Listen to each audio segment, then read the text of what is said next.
levam os profissionais até o conforto do seu lar. Para desvendar os conhecimentos antigos que podem vir a ajudar nesta pandemia. E questiono a todos vocês: por que será que se espera a doença, como o Covid atualmente, para se pensar em saúde? Segundo a OMS, Organização Mundial de Saúde, a saúde não é apenas a ausência de doenças, mas sim um bem-estar em nível físico, corporal, mental, emocional, espiritual, humano, em alquimia ao nosso ser. E good news, trago uma boa notícia que desde já, como alquimistas contemporâneos, todos nós, como seres de luzes despertos, eu e você, podemos vir a realizar práticas preventivas diárias ao transformar o coletivo para construir uma saúde com vida sustentável nesta pandemia. Hoje, em nossa sala de bem-estar, Saúde com Vida, Dr. Márcio Leite, médico, homeopata, com formação clínica médica, psicologia analítica, escritor e ficcionista. Dr. Márcio, seja muito bem-vindo em nossa sala de bem-estar. E aquela pergunta típica de psicólogo: quem é Márcio Leite? Em primeiro lugar, uma boa noite. Eu me sinto bem, muito bem, estar aqui com vocês. Estou realmente numa sala de bem-estar, estou bem tranquilo. É um prazer falar com todos. Você poderia começar com uma pergunta mais fácil, Carla, mas você começou com a pergunta mais difícil. Quem é Márcio Leite? Eu tenho 64 anos tentando responder essa pergunta. Durante muitos anos eu mantive na minha página no Face os dizeres, aquela página que a gente coloca alguma coisa, algumas palavras, algum pensamento, aquela página inicial, eu coloquei assim: um homem em busca de coerência.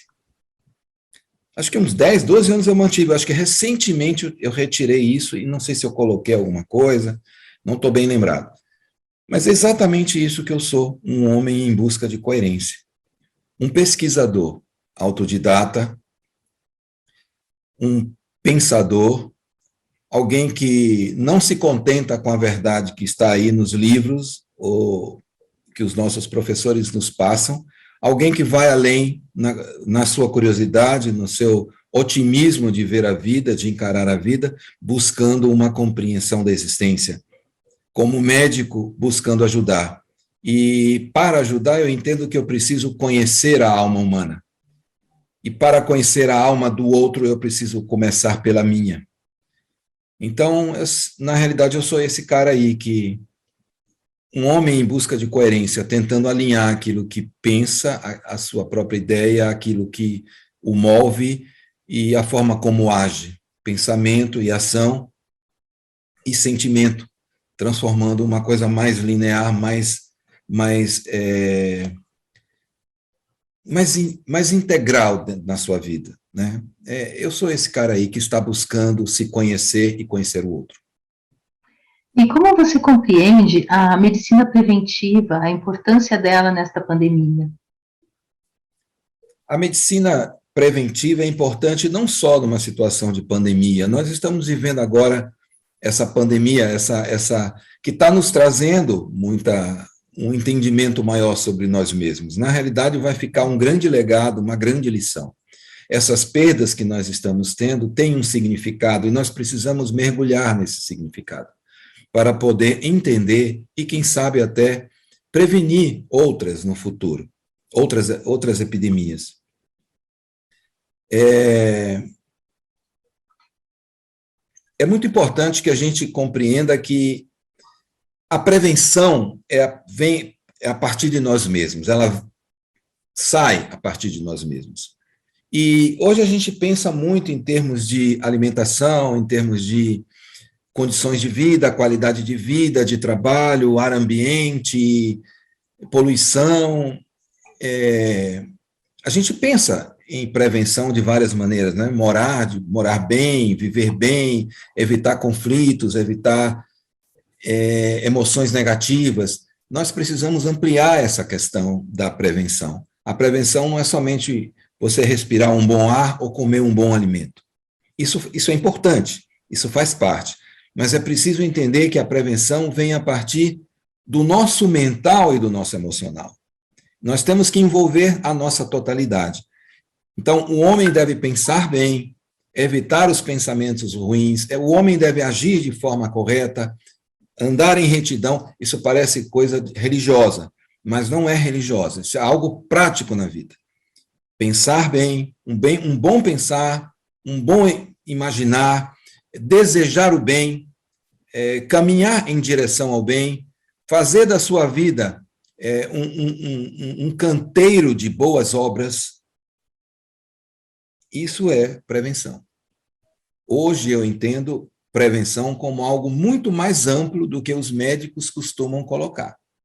Sim. Claro que o alimento é importante, o ar que a gente respira é importante, mas o convívio é importante, evitar as emoções negativas, as relações tóxicas, enfim, viver com qualidade, ser autêntico consigo mesmo, e para isso a gente precisa se conhecer, ser honesto consigo mesmo.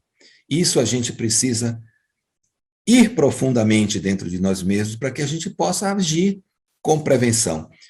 A pandemia é uma consequência, no meu entendimento, de uma sociedade que está bastante enferma, está muito adoecida.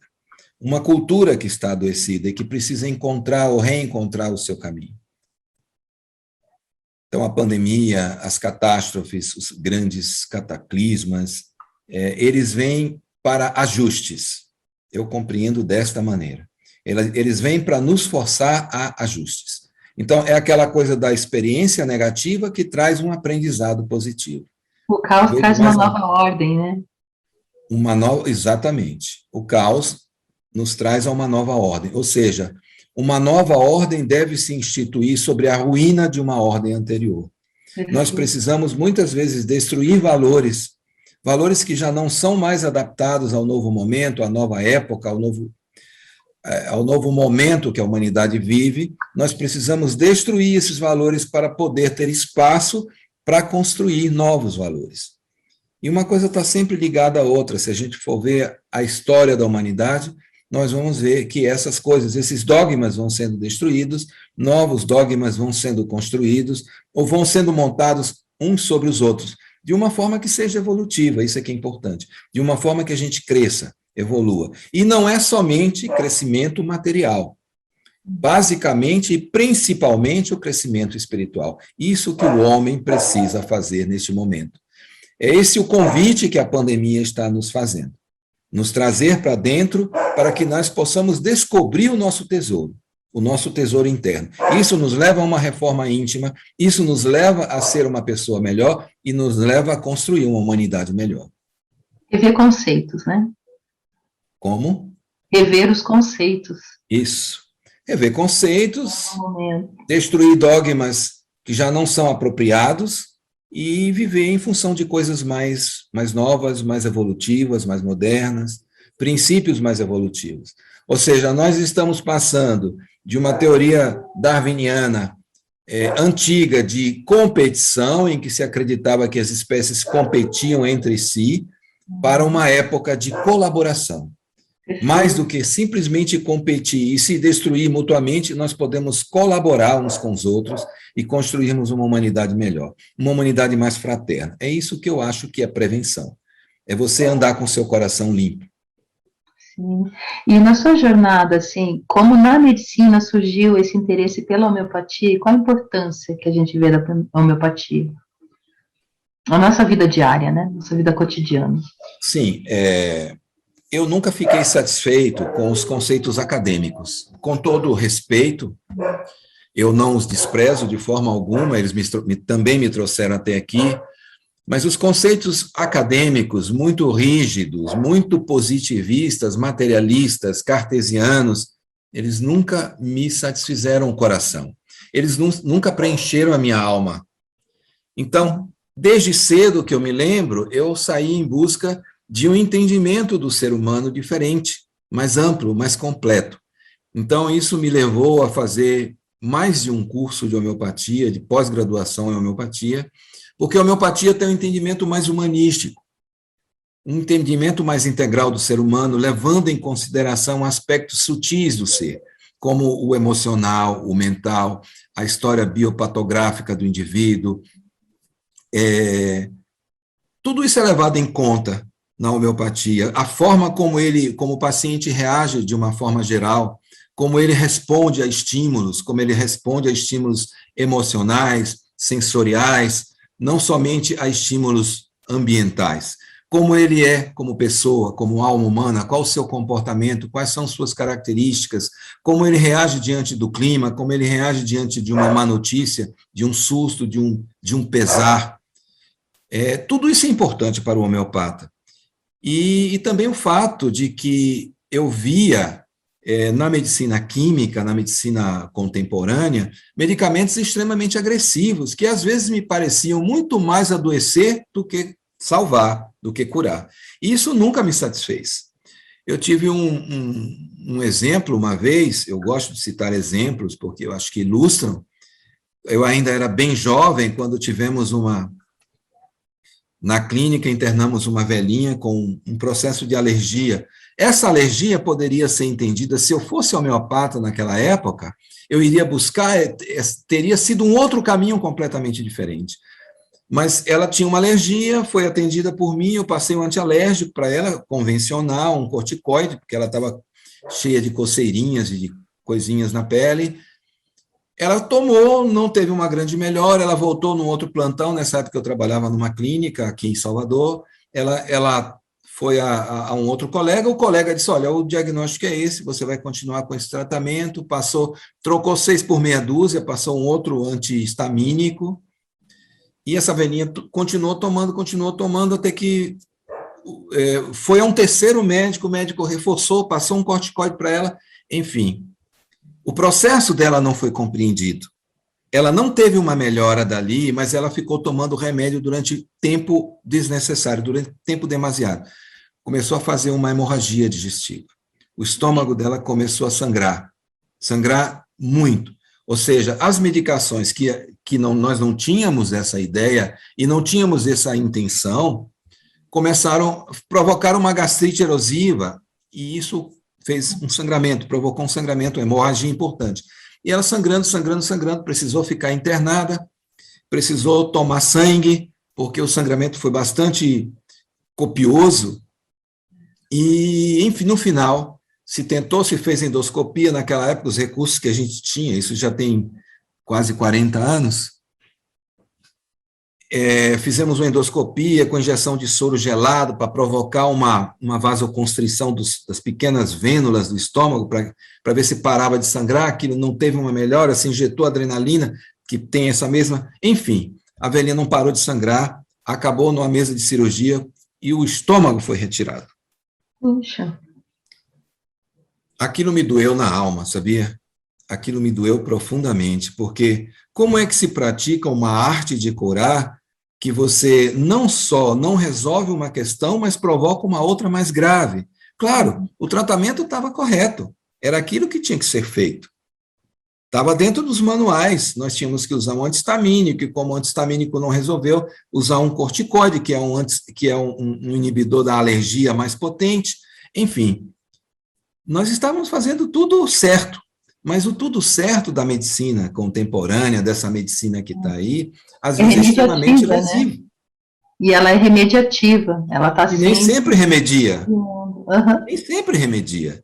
E às vezes não só remedia, como cria iatrogenia, que é o adoecer o indivíduo, a gente provocar um mal que nós não pretendíamos provocar. E, nesse caso, um mal muito grave, porque ela acabou perdendo o estômago para que se parasse de sangrar. Então, se a gente for olhar o desdobramento disso aí, como é que ela foi viver sem um estômago, e os processos digestivos e as complicações que ela viria a ter depois, isso é muito triste, muito doloroso. Esse é um exemplo que eu gosto sempre de citar para que as pessoas possam entender quando eu mudei de caminho, quando foi que eu busquei outras coisas. Eu nunca abandonei a medicina. E, de uma certa forma, assim, o que seria a homeopatia, para as pessoas entenderem melhor? A homeopatia é uma modalidade de tratamento humanístico, é uma medicina humanista, integral, que tem medicamentos que não fazem nenhum mal, eles podem até ter efeitos colaterais ou podem induzir sintomas, mas não são os efeitos colaterais como a gente entende.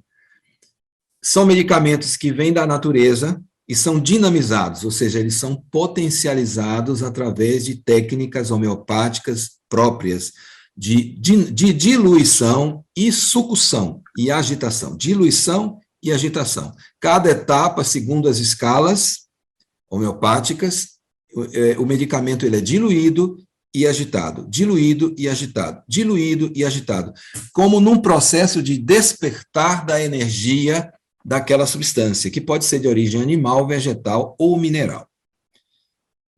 E o pilar base da homeopatia é o princípio do semelhante, é a lei do semelhante, ou seja, explicando para que as pessoas possam entender. É preciso fazer uma transmigração de racionalidade quando a gente compara a medicina convencional com a homeopatia. A homeopatia, o princípio é similia similibus curantur. O semelhante cura o semelhante, ou seja, aquele medicamento potencializado, dinamizado, ele não é ponderal, ele não é químico como a gente entende, ele passou por todo esse processo. Aquele medicamento que é capaz de provocar um determinado cortejo de sintomas em experimentadores sadios, pode curar estes mesmos sintomas naqueles doentes que apresentam este cortejo sintomático como doença natural. Ou seja, o remédio cura aquilo que ele mesmo provoca. Ele não é capaz de curar aquilo que ele não provoca. Então, hoje existem mais de 3.000 medicamentos homeopáticos, a gente traça com as experimentações, que a gente chama de patogenesias, a gente traça uma imagem dos medicamentos, compila todos os sintomas que ele é capaz de provocar em diferentes experimentadores, e aí a gente tem uma imagem desse medicamento. Quando o paciente chega no consultório com uma doença que se assemelha a esta imagem, ou alguma desta imagem dos diversos medicamentos, este medicamento que tem a imagem mais próxima é o que mais provavelmente vai trazer a cura a esta pessoa. E a cura se pretende que seja profunda, e não somente paliação como com os remédios homeopáticos. Eles só paliam, eles não curam nada. O que se cura em medicina comum, convencional hoje, são as doenças que são automaticamente, espontaneamente curáveis. As doenças infecciosas, por exemplo, você tem uma gripe, aí você usa Neosaldina, Novalgina, Tilenol, medicação para a coriza, para a congestão, descongestionante nasal, você usa um bocado de coisa. Você está tratando? Não, você está tamponando alguns sintomas, você está subtraindo da pessoa alguns sintomas. Mas quem vai curar ela da gripe é o organismo dela. É a resposta imune do organismo.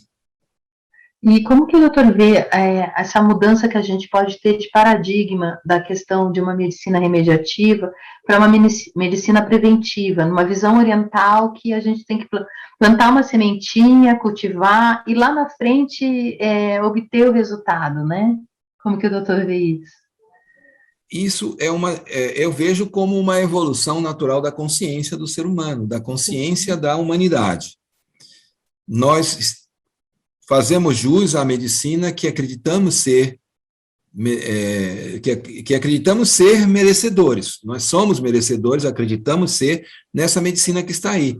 Não podemos subestimá-la também. Ela traz também benefícios, né? Há situações em que a medicina convencional, hoje, com o seu desenvolvimento, com o interesse que existe, com a quantidade de estudos e de pesquisas, ela traz benefícios. Eu não posso negar completamente. Seria um negacionismo infantil dizer que a medicina moderna, convencional, não serve para nada, de forma alguma. Ela está aí como um instrumento para que a gente possa usá-la em nosso próprio benefício. Mas nós vamos chegar, já estamos chegando a um nível de compreensão em que essa medicina já não somente não vai ser mais satisfatória.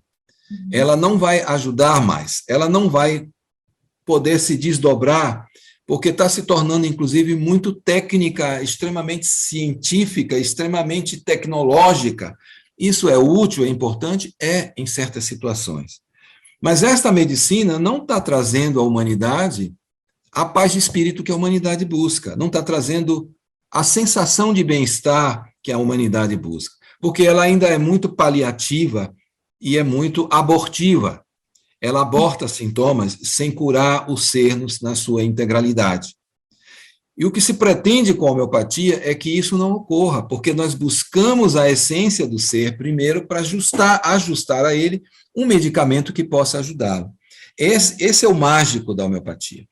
E por conta disso também os homeopatas sofrem a falta de entendimento dos colegas alopatas, sofrem as restrições a nível acadêmico, porque é uma luta para se colocar a homeopatia dentro da academia, dentro das faculdades, porque ela vai contra interesses, mega interesses de fabricantes de medicamentos e grandes multinacionais da poderosa indústria farmacêutica, que transformaria tudo isso, ou muita coisa disso que está aí, em nada. Sim. As pessoas hoje são trabalhadas para serem consumidores de medicamentos, para render lucro, para trazer lucro para a indústria farmacêutica. A homeopatia é muito simples. Os remédios são muito baratos, a técnica é muito simples, embora é complexa e, ao mesmo tempo, é simples. É uma profunda simplicidade. Eu tive uma mestra aqui na Bahia durante muitos anos, a doutora Maria Amélia Soares da Cunha, que o avô dela foi quem trouxe a homeopatia para a Bahia, isso no século XIX, no início do século XX, final do século XIX, início do século XX. E ela foi uma pessoa que largou a medicina convencional para se dedicar à homeopatia, fez um trabalho lindíssimo, tinha inclusive um curso de pós-graduação em homeopatia aqui em Salvador, e ela fabricava os medicamentos, e esses medicamentos eram conhecidos nacionalmente como os melhores, porque eram as tias velhas dela que fabricavam no fundo do quintal, num galpãozinho no fundo do quintal da casa dela, então, seguindo os preceitos rigorosamente, seguindo a farmacotécnica. Na verdade, também, né? Hein? A característica do feminino curador, né? Curandeira sim, também. Sim, né? sim. Então, foi ela que trouxe, a partir dela foi que se divulgou a homeopatia na Bahia, né? E hoje a gente já tem muita gente boa, tem a escola de Mumbai, na Índia, do Rajan Sankara, que eu considero a homeopatia mais evoluída que já apareceu no planeta até o momento. Estou seriamente interessado em aprender, venho estudando bastante para entender a técnica do Sankaran, porque é fascinante, é fascinante.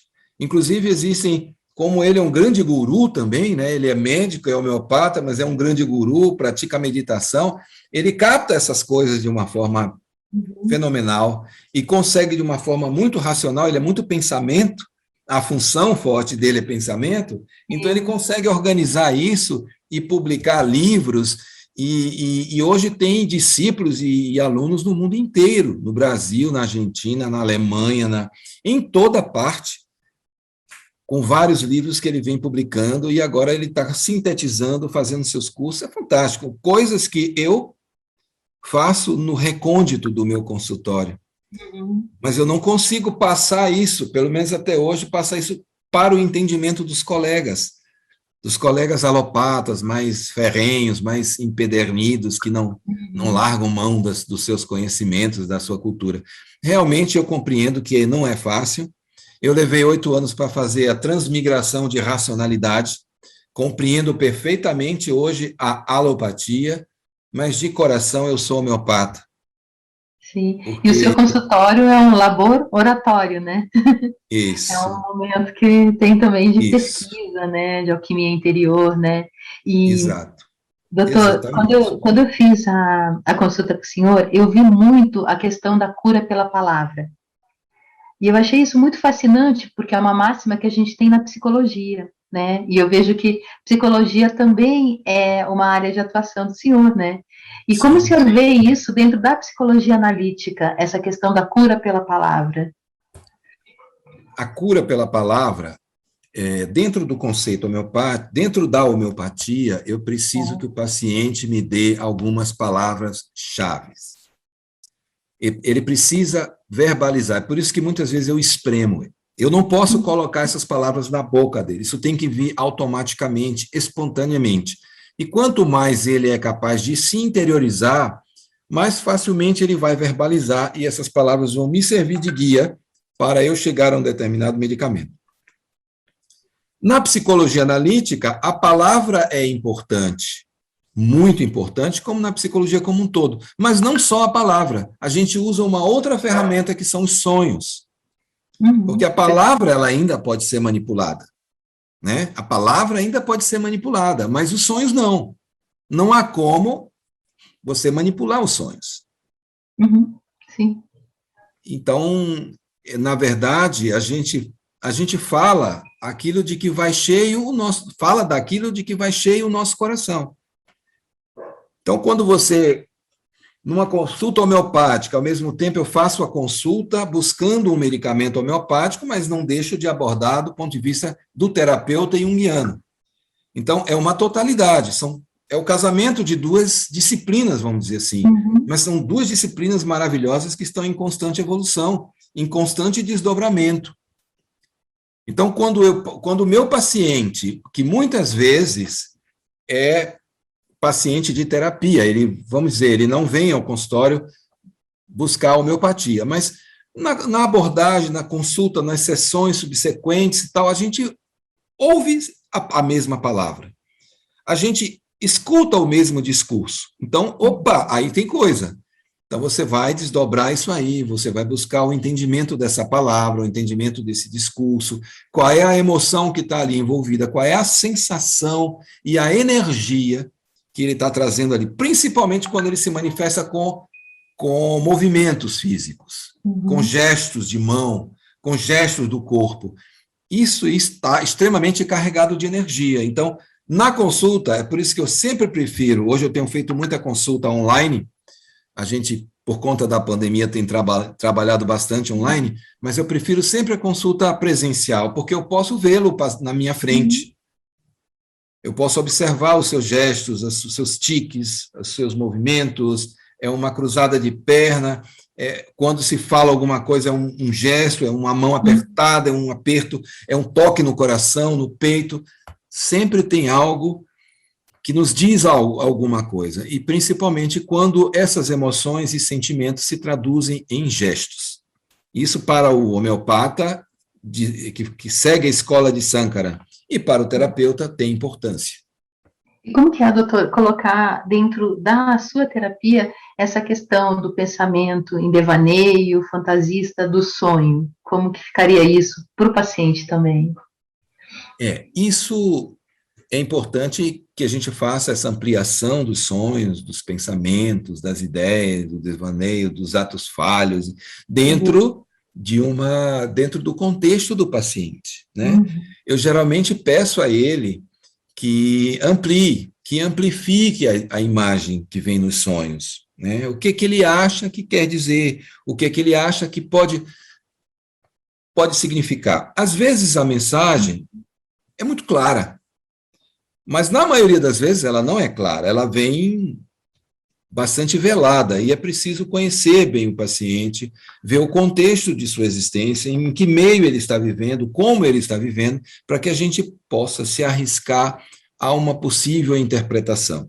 E é como uma cebolinha, você tira uma casca, tem outra casca, você tira outra casca, tem mais uma casca, são muitas verdades que se desvelam em diferentes níveis. Então, isso é um exercício interessante. Agora, é bom chamar a atenção também que, mais importante do que o indivíduo conhecer o que o seu sonho quer dizer, ou compreender, fazer uma interpretação possível, é sempre apenas uma interpretação possível. Eu nunca dou como algo, né, batido carimbo, mas sempre como uma possibilidade interpretativa. É sempre bom, é mais útil, não somente ele entender, mas é mais útil que ele possa resolver seus conflitos, que ele possa virar a página, passar adiante. E é claro, como eu falei antes, o autoconhecimento é fundamental para que a gente possa fazer isso. Porque se a gente está num nível de autoconhecimento, de automodelação, a gente tende a ficar nesse nível. Vai dando interpretações e desdobramentos nesse nível. A gente precisa chegar um pouquinho para cima para ter uma visão mais panorâmica e já começar a ver a questão de um nível mais alto, tá? De um degrau acima. Então, esses degraus da mente, esses degraus da psique humana são fascinantes. A gente apenas engatinha para tentar entender isso aí, né? Eu falo muito assim, que na verdade não existe um ponto de vista apenas, né? Existem vistas do ponto. Então, de acordo com a tua perspectiva, você vê o ponto mais para a direita, mais para a esquerda, né? Isso, exatamente, exatamente. Algumas vezes eu peço ao meu paciente, quando ele está num conflito muito denso, muito fechado, quando ele está aprisionado na sua própria monoideia, né? Eu peço a ele que congele a imagem e saia disso aí. Saia desse conflito, se coloque do lado e fique na postura de observador. Perfeito. Algumas vezes isso ajuda muito o paciente a ter um entendimento, ele começa a ver o conflito, não de dentro, mas de fora do conflito. Isso ajuda bastante. E como escritor também, ficcionista, ao seu ver, como dá essa importância da escolha das palavras em nossa vida cotidiana, né? Principalmente para contribuir nessa pandemia, né? Nosso ciclo energético, como que a gente pode atuar dessa forma? Como escritor, eu tenho toda a liberdade do mundo, que eu não tenho como médico e que eu não tenho como terapeuta. Então, a literatura me dá essa liberdade, a liberdade do sonho, a liberdade do imaginário, a liberdade de criar e descriar, a liberdade de fazer nascer e fazer morrer os meus personagens, né? As minhas ideias, que são também parte de mim mesmo. Então, é um processo, em literatura, é um processo de garimpagem. A palavra é um processo de garimpagem. Eu costumo dizer nos meus textos que eu me dou por satisfeito com uma frase ou com um parágrafo quando eu sinto música no texto, quando eu percebo musicalidade. Eu troco, às vezes, reconstruo o parágrafo, mexo na sintaxe, troco as palavras, vejo qual palavra se adequa melhor àquela situação, qual palavra traduz melhor aquilo que eu estou querendo dizer, porque eu procuro fazer com que seja a alma que está falando. Se eu vejo que a escrita é muito do ego, eu me desinteresso, pego aquilo e jogo fora. Mas quando é a alma que está falando, eu dou permissão para que ela ponha para fora. Então eu vou escolhendo, vou garimpando as palavras, no sentido de ver a musicalidade. Quando eu vejo que o texto tem musicalidade, para mim ele está bom, está maduro. E a gente está sempre mudando, porque você põe no livro e uma hora você diz, não, chega, tá bom, e você lança. Você entrega ele ao universo, você procura uma editora e lança o livro. Se você ficasse com ele trabalhando, você não ia terminar nunca, porque sempre vai modificar. Todo texto que eu pego é um conto, às vezes, um trechinho de um romance, e se eu for olhar, eu vou mexer. Eu vou mudar de novo, eu vou mudar as palavras, eu vou mudar a ordem das palavras. Então, tem uma hora que a gente tem que dizer, tá bom. O poder das palavras, de certa forma, cocriam a realidade. Sim, sim. E exatamente por isso, por perceber muito, ultimamente, nos últimos 3 anos, o poder da palavra, que eu não escrevi mais, eu não pretendi mais escrever para lançar livro. Eu lancei alguns livros de ficção e eu tenho sido muito questionado por mim mesmo com relação ao poder da palavra. Qual a melhor palavra para ser dita? Qual a repercussão que essa palavra pode trazer para o outro? Então, eu já fui, no meu passado, eu reconheço, eu faço aqui a minha meia-culpa, muito irresponsável com as palavras.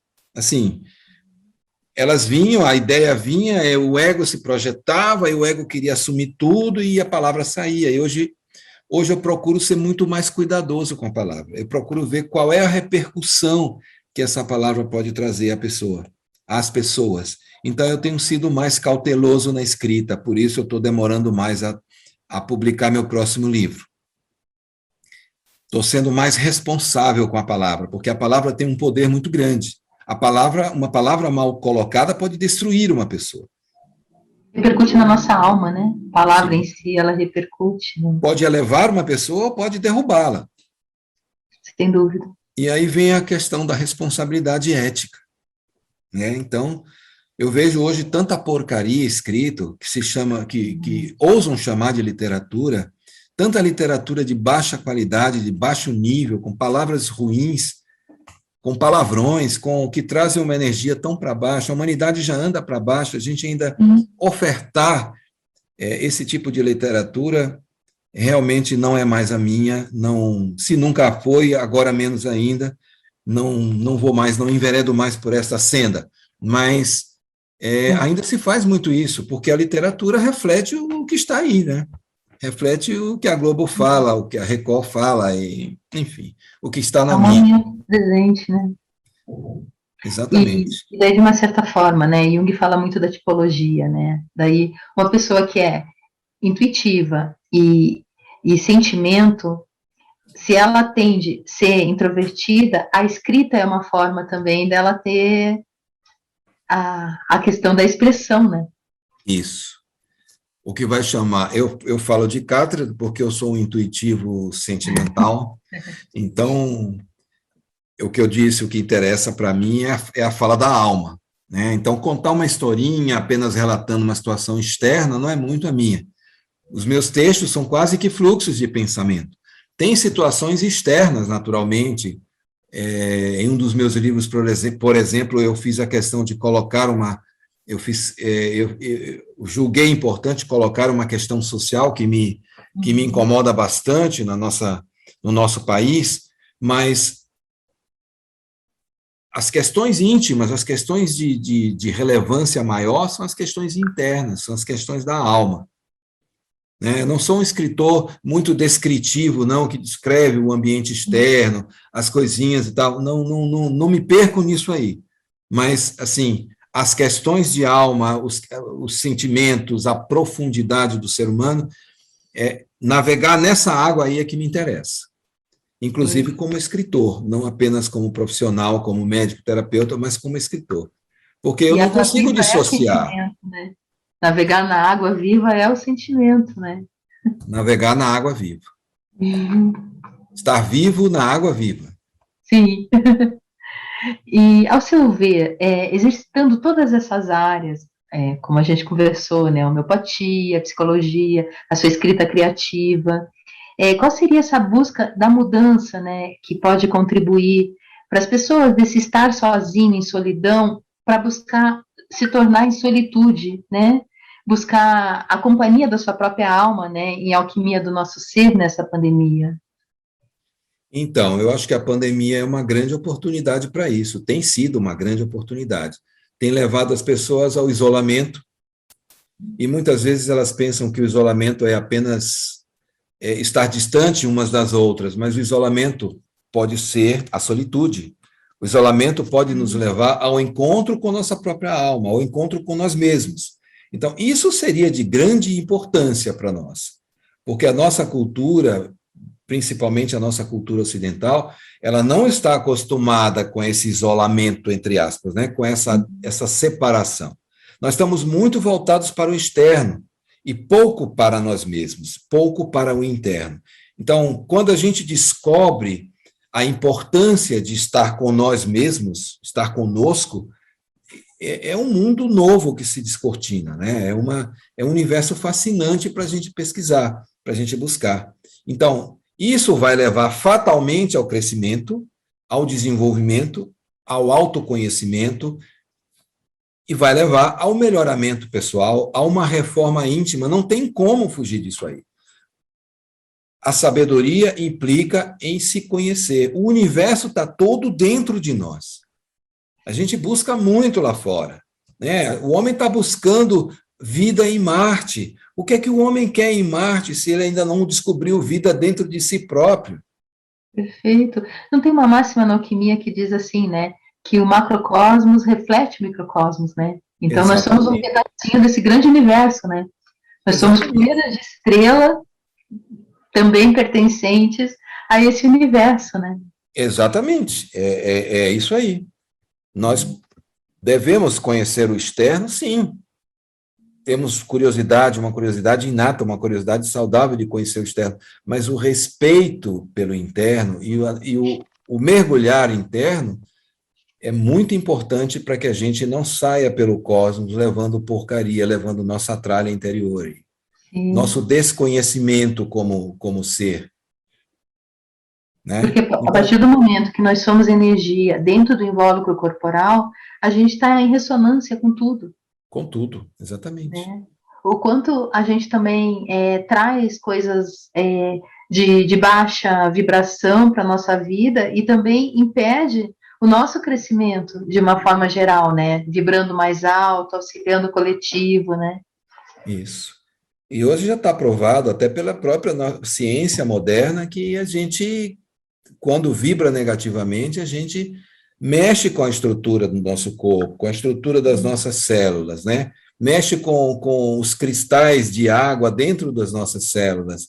Então, os médicos hoje já observam que determinada forma de agir e de pensar traz problemas, determinados tipos de problemas de saúde, né? Que a depressão está ligada com determinados comportamentos ou formas de pensar, que a euforia está ligada a outras coisas, que a alegria é outra coisa. Então, hoje a gente percebe que mexe, inclusive, na nossa imunidade, no sistema que em homeopatia a gente chama de uma forma bem completa, de psiconeuroimunoendócrino.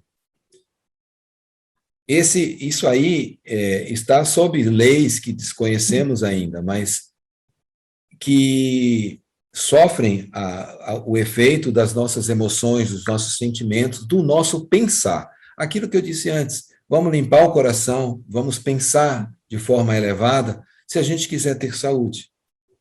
Sem dúvida. E, no caso, sim, também, aquela pesquisa que foi feita com os potes de arroz, né, na medida que você emitia palavras bonitas, né, você tinha ali muito mais tempo daquele arroz tá dentro do pote, né, Isso. se você dizia, assim, que você não gostava daquele arroz, ele tendia a apodrecer, né. Então, o quanto também aquela outra pesquisa que teve da questão da água, né? Nós somos feitos de água, né? Isso. E a questão da música fazendo as vibrações, né? O quanto Tem dá lindos cristais, né? Numa música isso, suave, né? Uma música que isso, eleva o ser, né? E o quanto também você pode ter os cristais de água totalmente confusos, né? Em isso. sons caóticos, assim, né? Exatamente, exatamente. Tem até o livro que foi publicado de um fotógrafo japonês que, com microscopia eletrônica, ele conseguia fotografar as moléculas, a arquitetura da água, das moléculas de água. E ele submeteu essa água a diferentes condições, e ele via que aquelas coisas mais elevadas, como você está falando, uma boa música, uma música que eleva o coração, que eleva o nosso pensamento, a pensar em Deus, pensar em Jesus, pensar em algo mais grandioso, mais elevado, mais sagrado para nós, trazia uma perfeição no desenho dos cristais, e o contrário trazia deformidades, as imagens ficavam feias mesmo. Então, isso foi uma coisa que foi mostrada, foi comprovada, isso é fotografia microscópica, né? Então, não tem que se questionar, nosso corpo é basicamente água, em essência é água. Então, as moléculas de água estão aí se refletindo o tempo inteiro. E se existe mudança na estrutura do líquido, as estruturas sólidas também vão sofrer isso, não tenho dúvida. Cedo ou tarde vai ter gente aí documentando isso. Mas isso volta para aquele princípio de que a gente, para ter saúde verdadeira, a gente precisa ser uma pessoa melhor, né? A gente precisa de fazer uma reforma interior. Uma alquimia do ser, né? Uma alquimia do ser, exatamente. Eu acho que isso está acontecendo aos trancos e barrancos, tá, Carla? Isso está... A vida nos dá essa oportunidade, porque é a nossa evolução natural. Nós temos que caminhar para isso. Não adianta o homem ter apenas desenvolvimento tecnológico e científico. O homem precisa se desenvolver moralmente, eticamente. Isso ele vai alcançar, a ciência vai dar um avanço fabuloso. E ao seu ver, assim, como podemos exercitar tudo isso que conversamos até agora em prol de uma proposta coletiva de uma saúde com vida sustentável, né? A partir do nosso ser, de que forma que eu posso fazer minha parcela de contribuição ao grande todo? Então, eu acho que eu tenho um ditado, uma coisa que eu mesmo escrevi, que eu gosto de dizer. Eu não acredito em revolução que comece do lado de fora dos muros da minha casa. Toda revolução, toda mudança precisa começar dentro da minha própria casa, dentro de mim mesmo. A casa sou eu, né? Então, no momento que eu mudo, no momento que eu passo a vibrar de uma forma diferente, com uma ética diferente, com uma moral diferente, com princípios diferentes, baseados, fundamentados no autoconhecimento, fundamentados na sabedoria interior, na sabedoria, eu começo a vibrar de uma maneira que isso vai contaminando as pessoas em volta, isso vai contagiando as pessoas. Então, nós vamos, de alguma maneira, mudando e fazendo com que outros mudem, porque serão também seduzidos ou ficarão interessados na nossa maneira de ser. Ou passaremos a ser um exemplo para outros, que, por sua vez, vão ser exemplo para mais outros. E assim a gente vai numa onda, num mecanismo em cadeia, né? Num jogo de cartas, de dominós, a gente vai construindo uma humanidade diferente. Uma ideia que surgiu hoje vai frutificar daqui a 100, 200 anos. Os dogmas, eles demoram muito tempo para serem derrubados, mas precisam ser derrubados para que algo novo surja, né? Vou dar o exemplo da homeopatia. A homeopatia surgiu há 220 anos. O grande decodificador da homeopatia, o Samuel Hahnemann, escreveu o órgão da arte de curar há 220 anos. Puxa. Hoje, ainda, a grande massa de médicos não compreende a homeopatia, mas algumas coisas já estão sendo entendidas. Ou seja, você veja que o cara veio como um farol, como um luminar. Ele trouxe uma tocha para ajudar a humanidade. A contribuição que a homeopatia trouxe para a humanidade. Tem mais de 200 anos e ela ainda não é respeitada, ainda não atua como merece. Não tem um lugar que merece no arsenal de possibilidades da humanidade. Mas vamos ter paciência, porque chegaremos lá. E quanto também essas ideias intuitivas, elas estão muito mais à frente do tempo delas, né? Exatamente, perfeitamente, perfeitamente. Mas elas precisam vir antes, e aqueles que as trazem acabam sofrendo muito, são quase que imolados, né? Mas eles trazem uma nova ideia, e essa nova ideia, em algum momento, vai frutificar. Sofre todo o preconceito, inclusive o preconceito acadêmico, que é o mais bárbaro que tem, porque hoje a ciência é o dogma. A gente se sustenta na ciência. Então, antes eram os mitos, passou a ser a religião que ditava a verdade. Hoje é a ciência que dita a verdade. Apenas substituiu a religião, mas continua sendo dogma. Ainda que tenha a sua importância, vamos ultrapassá-la, vamos vencê-la, vamos ampliar seus horizontes. A ciência pode ser também, pode acompanhar esse movimento de ampliação, de desdobramento, e não ficar tão rígida, tão pequena, tentando, a passos tão lentos, tentar entender as coisas. Porque a intuição fala e vai muito além da ciência. Então, a gente sabe, por exemplo, eu sei, por exemplo, que a homeopatia é um grande recurso terapêutico. A minha intuição diz isso e a intuição de milhares de outras pessoas, mas a ciência ainda insiste em não aceitar, porque ela não compreende, e ela renega aquilo que ela não compreende. Ela faz de conta que aquilo que ela não compreende não existe, mas não é assim. Porque, de uma certa forma, a intuição é você chegar na visão do todo sem necessariamente passar pelas partes lineares, né? Então, exatamente. A ciência é... Por aquelas etapas tão trabalhosas, né? Sim, ela se perde, né, para tentar entender, né, o total, né? Isso. Mas é o modelo, né? É a filosofia que está por trás da ciência, o modelo positivista, o modelo... Enfim. Cartesiano. Isso, nós precisamos... Mas eu acho que nem Descartes era tão cartesiano assim, sabe? Eu acho que Descartes era muito intuitivo. De Descartes, né? Tem um livro livro muito interessante que se chama O Erro de Descartes, que ele fala exatamente isso, o quanto a interpretação de Descartes possibilitou algo totalmente diferente do que ele realmente falou, né? Isso, exatamente.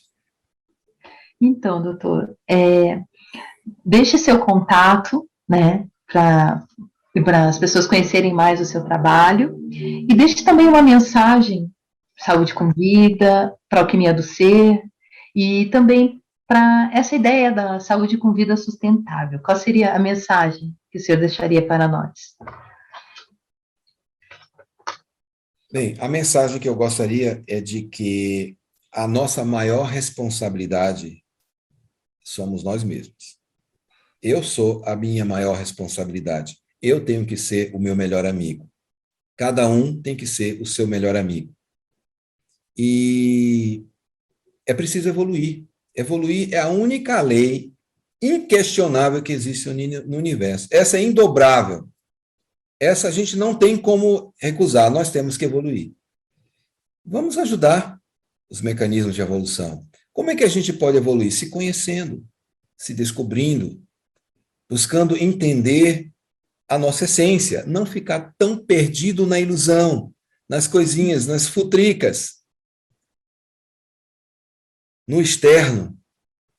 Vamos buscar a nossa verdade interior, vamos buscar conhecer quem somos, porque buscando conhecer quem somos, nós entendemos os nossos próprios processos de adoecer, nós entendemos os jogos que nós fazemos conosco e com os outros.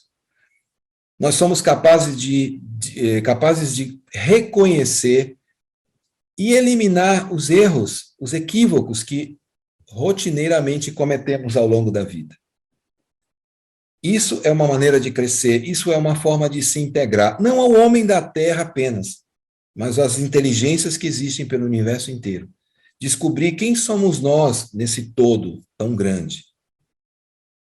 E nos entender como uma pecinha numa grande engrenagem divina, numa grande engrenagem sagrada. Né? Desse grande todo, né? Desse grande todo. E quando a gente se percebe importante, mesmo sendo pequenino, a gente passa a participar. A gente consegue vislumbrar a totalidade. E a gente consegue ver o nosso grau de responsabilidade nessa coisa imensa que é o universo. Nós nos colocamos, nos contextualizamos no universo, num planetinha pequeno e azul, num braço periférico de Órion, na periferia de uma galáxia. Nós estamos muito distantes de um Sol central, nós temos uma estrela de quinta grandeza. E ainda assim, somos partículas de Deus. Perfeito.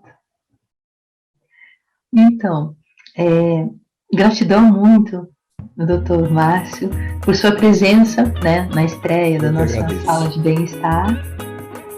E se você é um empresário e acredita que a ideia da prevenção é a melhor forma de alcançar e manter uma vida saudável, entre em contato conosco e seja nosso novo parceiro aqui da Alquimia do Ser. E deixo com vocês uma mensagem, né, de Jung. Se você olha para fora, você sonha, mas se você olha para dentro, você desperta. Isso aí. E a Alquimia do Ser fica por aqui. Agradeço muito de coração o e-mail, o carinho de todos vocês. E até o nosso próximo programa.